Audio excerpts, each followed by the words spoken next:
ಎಲ್ಲರಿಗೂ ನಮಸ್ಕಾರ. ಇವತ್ತು ಪಾಲಕ್ ಪರೋಟ ಮಾಡೋಣ ಅಂದ್ಬಿಟ್ಟು ಸೊಪ್ಪು ತೊಳೆದು ಈ ರೀತಿ ಇಟ್ಕೊಂಡಿದ್ದೀನಿ.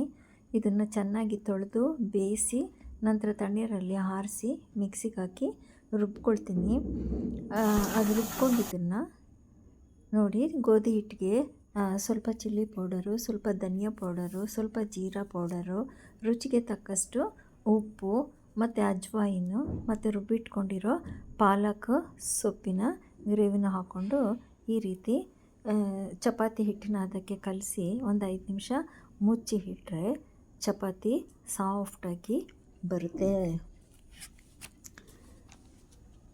ನೋಡಿ, ಗೆಳೆತನ ಅನ್ನೋದು ಪವಿತ್ರವಾದ ಒಂದು ಸಂಬಂಧ.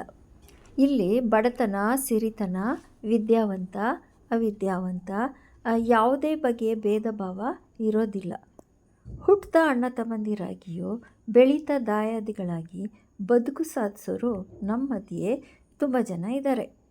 ಒಂದೇ ತರಗತಿಯಲ್ಲಿ ಕಲಿತ ಬಾಲ್ಯ ಸ್ನೇಹಿತರು ಸಿರಿತನ ಬಡತನದಿಂದಾಗಿ ಬೇರೆ ಬೇರೆ ಆಗಿಬಿಡ್ತಾರೆ. ನಿಜವಾದ ಗೆಳೆತನದ ಬಂಧನ ಮುರಿದು ಹೋಗೋದಿಲ್ಲ. ಅದಕ್ಕೆ ಉದಾಹರಣೆ ಶ್ರೀಕೃಷ್ಣ ಸುಧಾಮರ ಕತೆ. ಒಂದು ಹಂತದವರೆಗೂ ನಮಗೆ ಫ್ರೆಂಡ್ಸೇ ಎಲ್ಲ ಆಗಿರ್ತಾರೆ. ಸ್ಕೂಲ್ಗೆ ಹೋಗೋಕ್ಕೆ ಫ್ರೆಂಡ್ಸ್ ಬೇಕು, ಜೊತೆಯಲ್ಲಿ ಆಡೋಕ್ಕೆ ಫ್ರೆಂಡ್ಸ್ ಬೇಕು, ಲಂಚ್ ಬ್ರೇಕಲ್ಲಿ ಫ್ರೆಂಡ್ಸ್ ಜೊತೆನೇ ಊಟ ಮಾಡಬೇಕು, ಫ್ರೆಂಡ್ಸ್ ಜೊತೆ ಟ್ರಿಪ್ ಹೋಗಬೇಕು, ಎಲ್ಲ ಫ್ರೆಂಡ್ಸ್ಮಯ ಆಗಿಬಿಟ್ಟಿರುತ್ತೆ. ತಪ್ಪೇನಿಲ್ಲ, ಆ ವಯಸ್ಸೇ ಹಾಗೆ.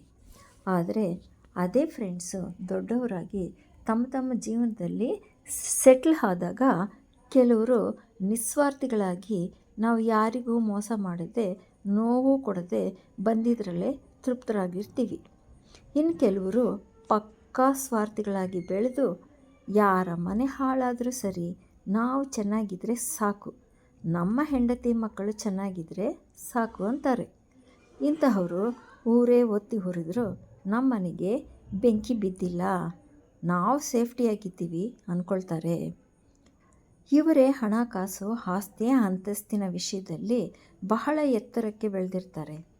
ಈ ಥರದ ಸ್ನೇಹಿತರ ಫಂಕ್ಷನ್ಗಳಿಗೆ ನಿಸ್ವಾರ್ಥಿ ಸ್ನೇಹಿತರು ಹೋದಾಗ ಅವರು ಟ್ರೀಟ್ ಮಾಡೋ ರೀತಿಯೇ ಬೇರೆ ತರಹ ಇರುತ್ತೆ.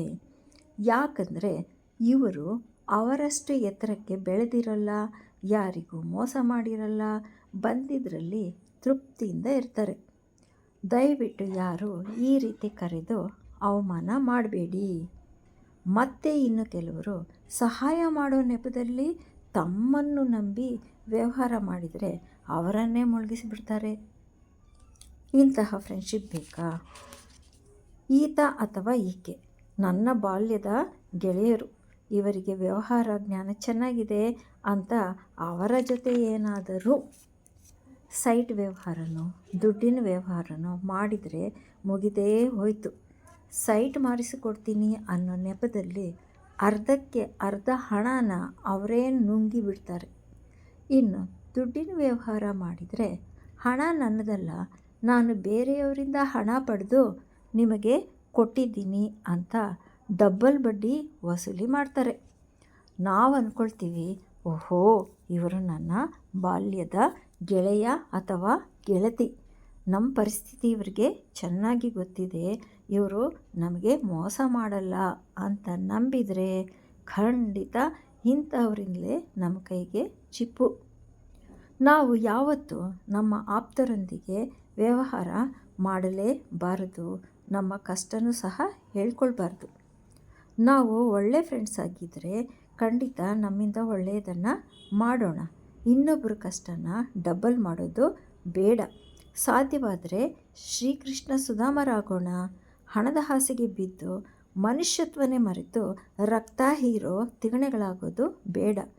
ನೀವು ಯಾವ ರೀತಿ ಫ್ರೆಂಡ್ ಆಗಿರೋಕ್ಕೆ ಇಷ್ಟಪಡ್ತೀರಾ? ಕಮೆಂಟ್ ಮಾಡಿ ತಿಳಿಸಿ. ನಿಮಗೆ ಈ ವಿಡಿಯೋ ಇಷ್ಟ ಆದರೆ ಲೈಕ್ ಮಾಡಿ, ಸಬ್ಸ್ಕ್ರೈಬ್ ಮಾಡಿ, ಶೇರ್ ಮಾಡಿ ಮತ್ತು ಕಮೆಂಟ್ ಸಹ ಮಾಡಿ.